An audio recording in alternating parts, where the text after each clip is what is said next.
잘 아세요라고 이제 질문에 대한 답을 또 제가 하자면, 한국에 많은 작가들이 있잖아요. 근데 그리고 또 그 많은 작가들이 아주 열심히 활동을 하고 있습니다.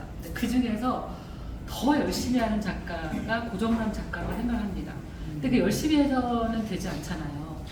이 작품이 어떻게 만들어질 수 있을지, 어떤 메시지를 전달할 수 있을지, 그리고 이 작품을 통해서 내가 나의 세계를 어떤 방식으로 보여줄 수 있을지, 이게 아주 촘촘히 치밀하게 그 자기 작업에 잘 들어있는 작가 중에 하나고, 그리고 또 모든 작가들이 또 가난하잖아요. 모든 작가들이 성실한데 또 다 가난해. 근데 그 가난한 가운데 끊임없이 작업을 하면서 그 작업의 결과를 전시와 책으로 묶어내는 흔치 않은 작가 중에 한 사람이라고 생각합니다. 그래서 고정남은 누구냐?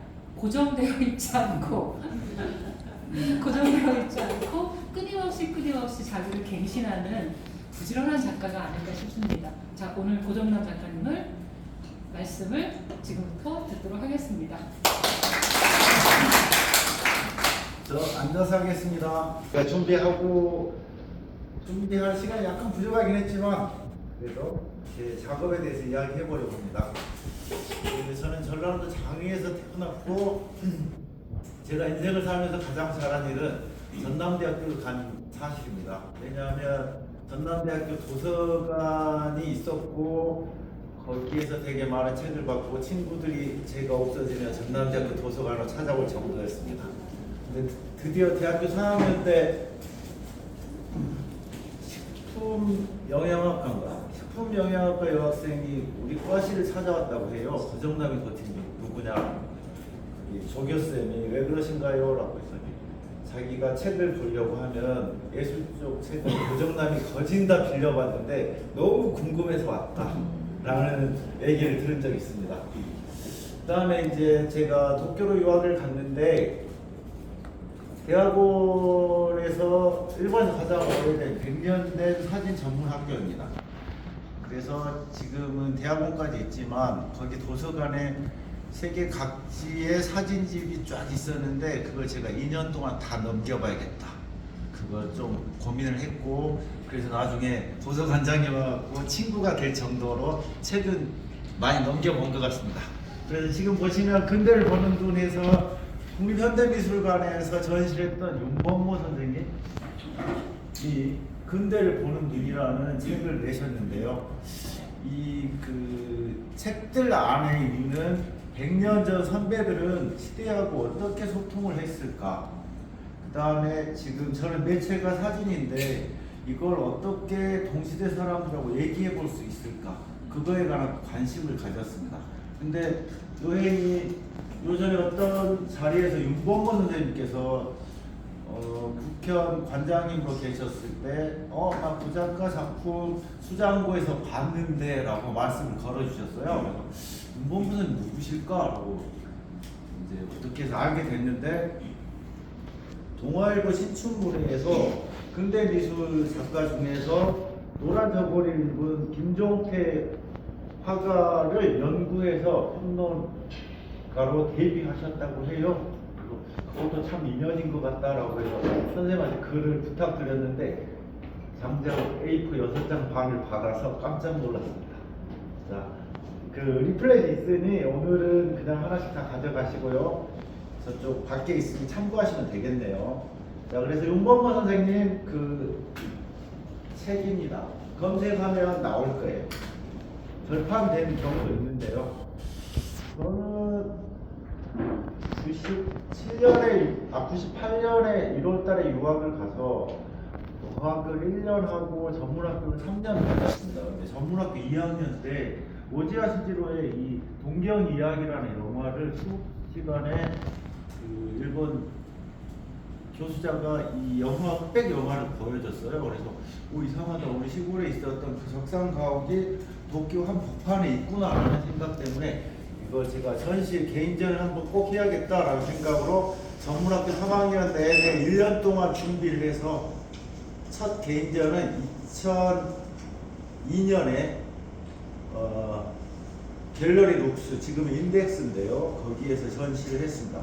저번에 3학년 때 지도 교수가 시바타 토시오라고 세계적인 그 작가 아티스트인데요. 일본을 대표한 아티스트 사진 작가인데 그 선생님께서 내가 글을 쓰고 싶다라고 해서 글을 써주셨습니다.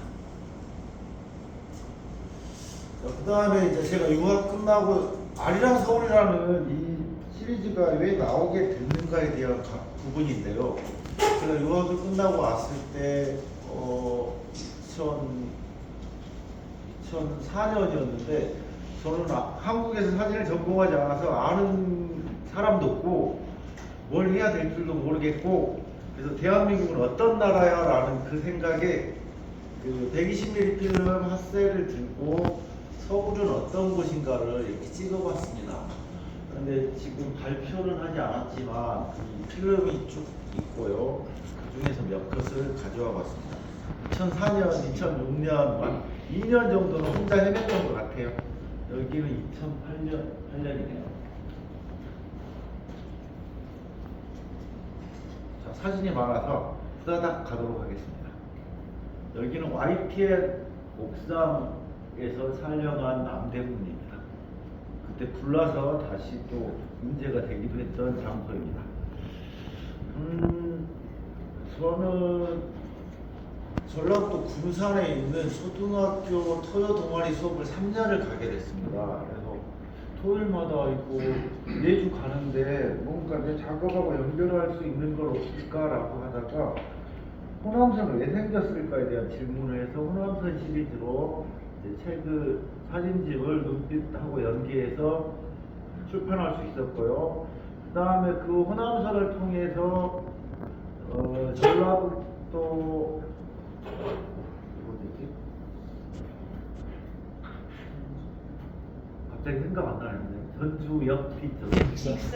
아니요, 전주역 바로 뒤쪽. 12월까지 있게 됐어요. 그래서 만경강은 어떤 것들을 품고 있을 것인가에 대한 고민을 했던 그 시리즈이고요.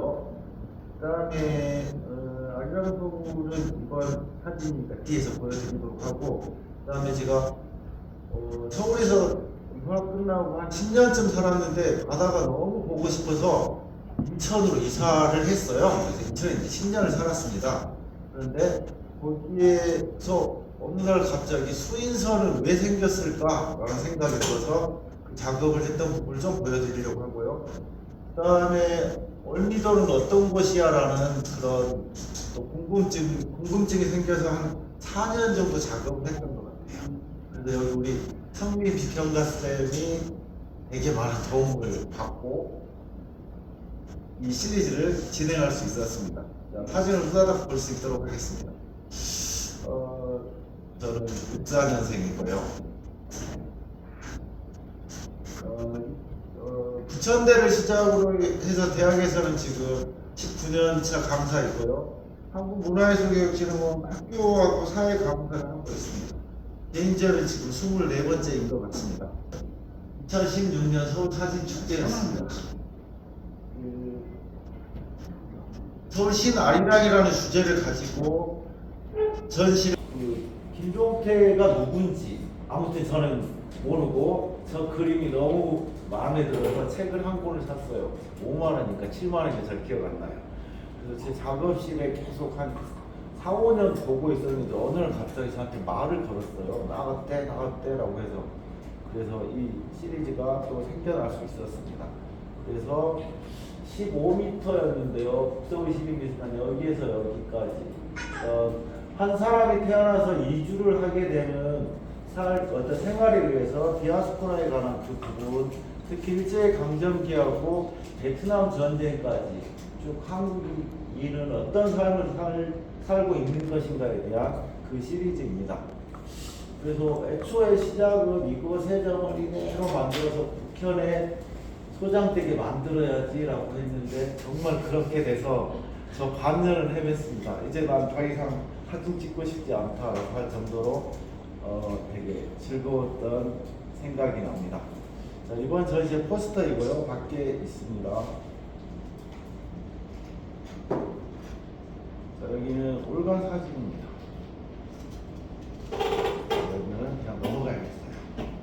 자, 운 좋게 이때 제 사진이 포스터가 돼서 신문에 이렇게 한 장이 나오기도 했었습니다. 이제 제 대학 동기 아주머니도 돼 있는 분들이 찾아오셨대요, 어떻게. 이거는 너무 제가 정신없이 하다 보니 약간 섞여있네요. 전시는 총 3부로 제가 분류했습니다. 이거 근대 미술이고요. 일제강점기의 어떤 자료적인 부분들에 대한 얘기고, 여기는 그 이후에 일제강점기 이후에 한국인들의 어떤 책에 관한 부분으로 세 가지로 분류를 했습니다. 그래서 이쪽은 책이고, 들어가는 입구는 회화 작품이고, 이쪽은 약간 오브제 작품이라고 보시면 되겠습니다. 이 그림은 많이 아시죠? 저 노란색이 너무 마음에 들고 해서 이제 김종태는 좀 더 이제 찾아보시면 될 것 같아요. 좀 짧게 얘기할게요. 그래서 제 제자 여학생이 모델이 됐고, 저 한복을 그 다음에 이쾌대가 경북 칠곡 출신이라고 해요. 그래서 경북 칠곡에 가서 저 봉숭아를 찍어보고 싶었으나 칠곡 초등학교에 가도 봉숭아도 한 그루도 없더라고요. 그래서 겨우겨우 찾아낸 곳이 예천이었습니다. 예천에서 촬영을 했습니다. 저 이거를 사진으로 재현해보고 싶은데 저 옷이 없어요. 그랬더니 선생님께서 선생 불러서 갔더니 내가 두 벌 있어 라고 해서 한 벌을 주신. 그래서 네. 어머님이 직접 길쌈을 하셔갖고 네, 제가 지금 소중히 잘 간직하고 있습니다. 근데 조혜준이라는 국립현대미술관 올해의 작가 후보 5명 중에 한 작가인데 독일에서 공부하고 왔어요. 그래서 72년생인데 저보다 한참 후배죠. 8년 정도 후배인데 조 작가님 모델 해줘야겠어요. 제가요? 그래서 제가 이 사진을 그냥 톡으로 보냈더니 해야겠네요 라고 해서 수염 때문에. 그리고 이 친구가 전주에서 활동하고 있는데요. 자기 아버님이 중학교 미술 선생님 하셨대요. 근데 일요일에 교회를 가신대요. 그래서 아버지 방에서 찍고 왔습니다. 자, 그 다음에 이공상의 소녀라는 작품입니다. 이 작품을 되게 좋아하는데요. 이공상을 더 찾아보시면 될 것 같아요. 제자는 제가 영흥중학교 학생들 수업을 갔는데 그때 중3 친구가 지금까지 연락을 하는데 지금 파주 타이포 학교를 다니고 있습니다. 수석으로 입학해서 열심히 지금 학교 생활하고 있습니다. 그래서 머리가 더 짧았는데 길러준 거예요, 이 친구가. 모델 하겠다고. 자, 뒤에 백그라운드는 이제 제가 이만큼 큰 걸 제가 다 그리고요.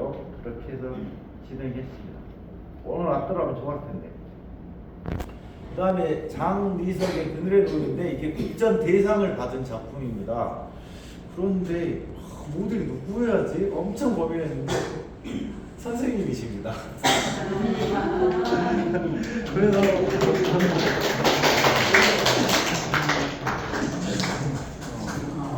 네네네. 그래서 지금 여기 선생님 3분에 사시는데 선생님께서 이 장소까지 다 잡아놓으신 거예요. 내가 다 봐놨어. 그래서 어제 3번에서 찍었습니다. 자, 여기 정희정 선생님 계신데 안 계시고 계속 이게 고민됐는데 찾아보니 동백꽃 구성이에요.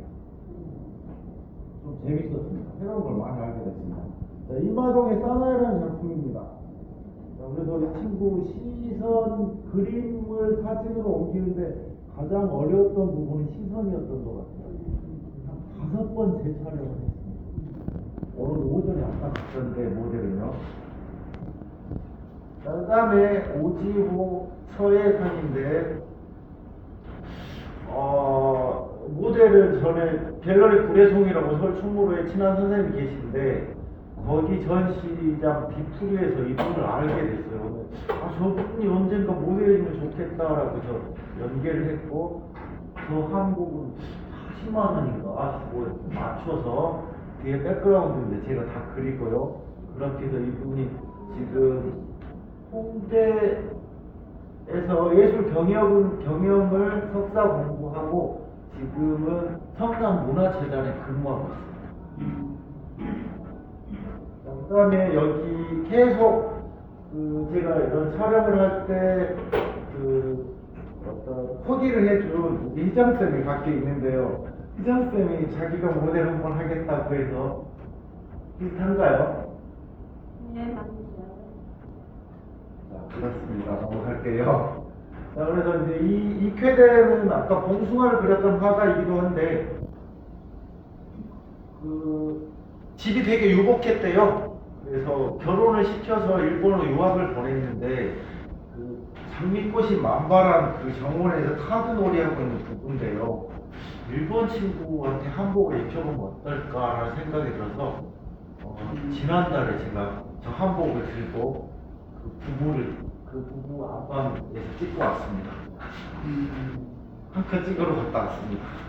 그 다음에 이 서진달에 교복을 입은 남학생인데, 또 교복을 어디서 구하지 해서 홍계천을 가게 됐는데, 이분이 교복 한 벌을 넣고 계세요. 근데 머리 되게 이렇게 슬림하시고, 저 옷을 입어도 될 것 같아서, 선생님 모델 해주시면 어때요?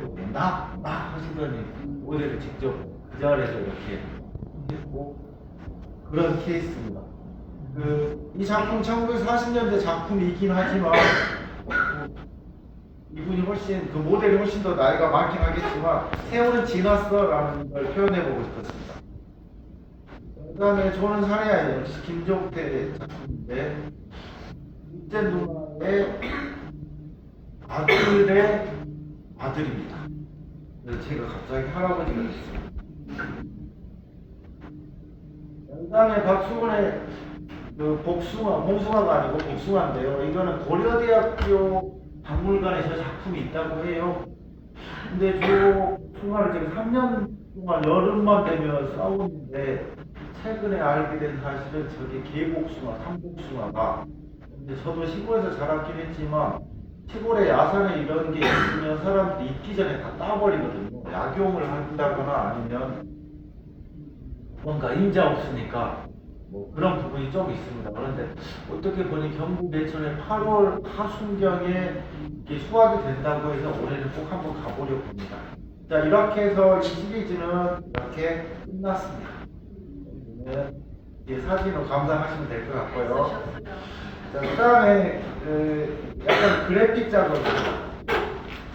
작업인데요. 똑같은 모델은 아니지만 한 꼬마아이가 태어나서 군국주의가 되어가는 과정이지 않을까라는 생각으로 사진을 선택해봤습니다. 이해되십니까? 그 당시에 왜 말 탔어요? 라고 그 당시 기차가 없어서 군인들이 말로 이동했습니다. 안주 쪽에서 이런 건 아니지 않느냐라고 해서 X를 표시하고 싶었고요. 너네 그러다가 엄청 맞은 거 아니야? 라는 그런 그래픽이기도 합니다. 빨리 넘어갈게요. 제가 시간 너무 많이 쓰고 있는 것 같아요. 자, 그래서 이거는 사이드에서 있는 건데, 저기 잡지에 나와 있으니, 올간 사진에 나와 있는 부분입니다. 제 개인적인 생각은 이렇게 충청남도 천안의 일제강점기 편지인데, 이걸 한번 읽어보시면 어떨까 내용도 있고, 이건 초등학교 3학년 습자책이라고 해요. 일제강점기 한국 학생들이 배웠던 겨울 눈바람 춥고 봄꽃 따뜻하다라는 건데, 한국인 일제강점기 한국이 군이 되어 있는 부부의 그 사진을 제가 레이어화 시켜서 제작해봤습니다. 자, 이 사진은 스페이스 22 익선 지하에서 몇 년 전에 전시했던 내용을 그대로 가져와서 설치했습니다. 저는 이런 흑백 사진을 컬러로 바뀌면서 인상이 어떻게 바뀌고 그런 거에 관심이 있어서 이 아카이브 작업을 계속 하고 있습니다. 자, 그 다음에 이제 책 몇 권만 얘기하면 될 것 같은데, 저 PPT 너무 많이 만들었나 봐요. 자, 이것도 몇 년 전에 전시했던 부분인데요. 우리 성민 비평가가 이제 글을 써줬습니다. 다 읽으셨죠? 찾아보면 나옵니다. 저 책은 뭐야? 라고 하면 이중섭의 부부입니다. 이중섭 닭 두 마리가 키스하고 있습니다. 다시 한번 이쪽에 있으니 찾아보시라고 제가 일부러 알려드립니다. 자, 그 다음에 여기는 윤동주의 하늘과 바람과 별과 시라는 그 시집 안에 십자가라는 시가 있어요. 그래서 이게 표지이고요. 이거가 처음에 넘기면 이 시가 나오는데 이 시를 직접 사진 앞에서 읽어보시면 어떨까? 그걸 유도해서 이 페이지를 책하고 똑같은 판형으로 만들려고 제가 엄청 고민을 많이 했습니다. 액자 크기하고. 그 다음에 진달래꽃 김수월이 1925년에 발간한 일제강점기에 발간한 책입니다. 물론 이 책은 훨씬 이후에 발간된 해운출판사에서 발간된 책이기도 합니다. 자, 여기는 고운 시인이 이상 평전을 썼는데 하필이면 구보론이 그린 이상의 얼굴이 표지에 있습니다. 그림이요. 일제강점기의 그림이기도 합니다. 자, 그 다음에 이중섭도 일본에서 공부를 했는데 이것도 이중섭 평전도 고운 시인이 썼는데 이게 이중섭의 그 음지화는 아니지만 그런 형식의 드로잉으로 되어 있는 노란 책입니다. 이것도 한번 보시면 좋을 것 같네요.